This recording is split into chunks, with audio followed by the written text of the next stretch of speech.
Hi everyone.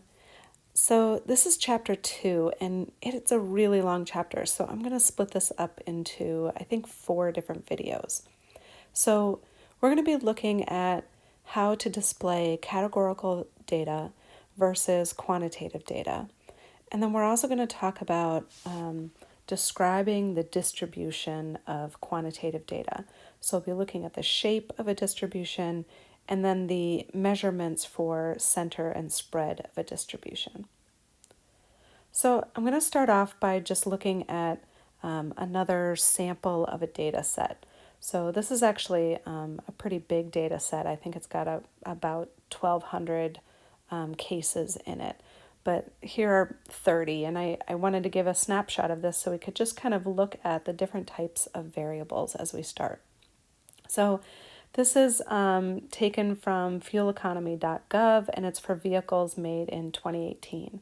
And it shows the division or the company and the car line, whether or not the vehicle is a hybrid or not, how many cylinders it has, the fuel economy for city, highway, and combined, the type of transmission, the number of gears, the annual fuel cost, the fuel efficiency rating, and this is from a rating from 1 to 10, and then the tailpipe carbon dioxide emissions. So looking at this, I just wanted to kind of recap categorical versus quantitative data. So we can see that division, car line, whether or not the vehicle is hybrid, transmission, they're all categorical data. Whereas the number of cylinders and the fuel economy for city, highway combined, number of gears, annual fuel cost, the FE rating, which I'll talk about again in a second here, and then the tailpipe are all quantitative. Now that FE rating I actually have further on in this video as a categorical variable. So the FE rating is a rating from 1 to 10. It could be written as a quantitative variable, like we could treat it that way, or we can treat it as a categorical variable. So why is it important to be able to classify variables? So one of the reasons is so that we know how to display those variables. And we display categorical variables differently than we display quantitative variables. So we have 3 kind of main ways of displaying categorical variables, but there's actually lots of ways that you can do this. But 3 kind of main typical ways is through a frequency table, and a frequency table gives the counts of each category. We could also use bar graphs or pie charts, and I'll talk about each one of these separately. So starting off with frequency tables. So there's kind of 2 types of frequency tables. We have frequency tables that give us count, and then we can have a relative frequency table that gives us a proportion, or sometimes it's written as a percent of the whole. So this is from the data set here. I've got a frequency table where, if you'll notice, the size of that data set was 1,273 cases. And I looked at the categorical variable of transmission, which only had 2 categories. It was automatic or manual. The counts in each of those categories, so there was 948 automatic vehicles and 325 manual. So the frequency gave the count. The relative frequency then calculated the proportion of the whole. So this right here is 948 divided by 1,273 gave us that proportion. And this is 325 divided by the total 1,273. So that's how they're finding a relative frequency. And again, sometimes that's written as a percent. So this would be like 74.5% and 25.5%. And the next type of display that we have for categorical variables is pie charts. And pie charts represent each category as a slice. And this is a good way to see how each group makes up the whole. So you can see here just very quickly that there's far more automatic vehicles than manual vehicles, and it's just an easier display from the frequency table.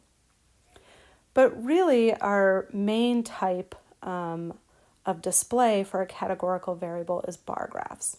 And right here, I actually have two different bar graphs because just like with our frequency tables, we can show them as counts. So frequency gave us the count in each one, or the relative frequency, which again is the proportion or sometimes written as a percent. I want you to notice that with these bar graphs, that the widths of the bars are all the same size. There's also space between the bars. Bar graphs are really nice for comparing groups, and I have several examples here. They're a little bit small, but I want you to see that what I did was I took one categorical variable. So again, I'm looking at transmission, and I'm comparing automatic to manual. So I'm looking at the two different groups, but I'm looking at the fuel efficiency rating within each group. So this is the one that I was talking about. It's a rating from 1 to 10. It could be written as a quantitative variable, but in this case, I'm looking at it as a categorical variable. And so we can see then within each group the frequency, so this is given in counts, the frequency of the number of vehicles within each group that have each of these ratings. I want you to compare that with what I have on the bottom here, because if you'll notice now the shape of these bar graphs looks slightly different, and that's because this isn't quite a relative frequency bar graph. This is given as a percent within the category.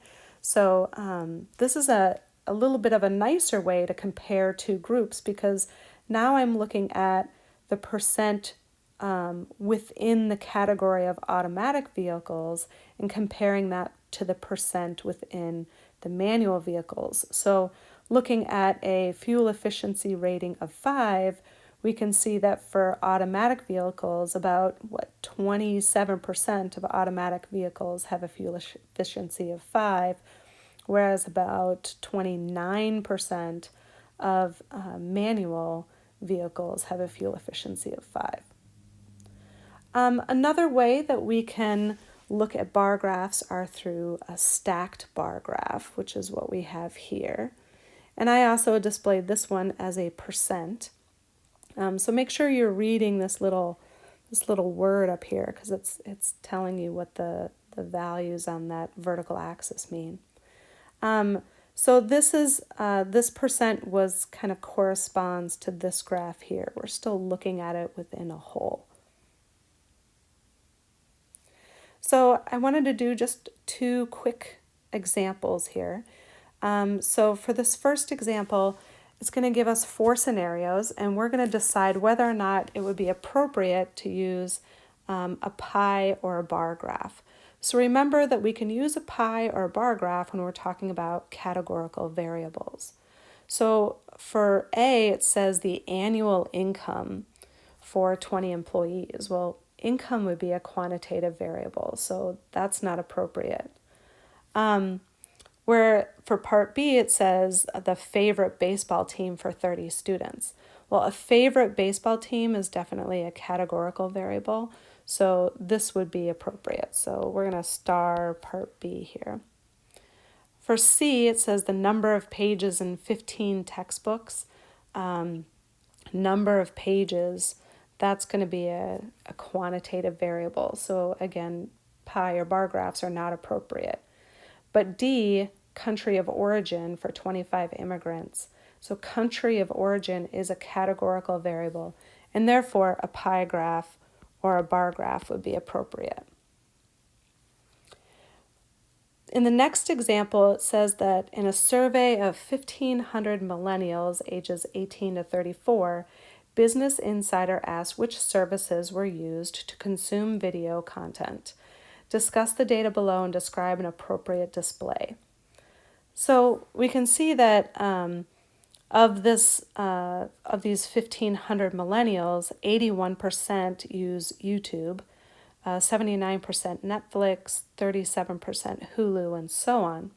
Notice that these percentages, if you were to add them up, are far higher than 100%, which means that the people answering this survey used more than one of these services. And because this doesn't add up to 100%, we would never use a pie chart for this. Remember, a pie chart shows us the proportion out of the whole, which would be 100%. Since people were able to choose more than one category, a pie graph would not be a good display for this data, but a bar graph would. So we would definitely want to use, a bar graph. And I included a whole lot of explanation that I didn't write down, but ultimately what we're saying is that a bar graph would be the best type of display for this data.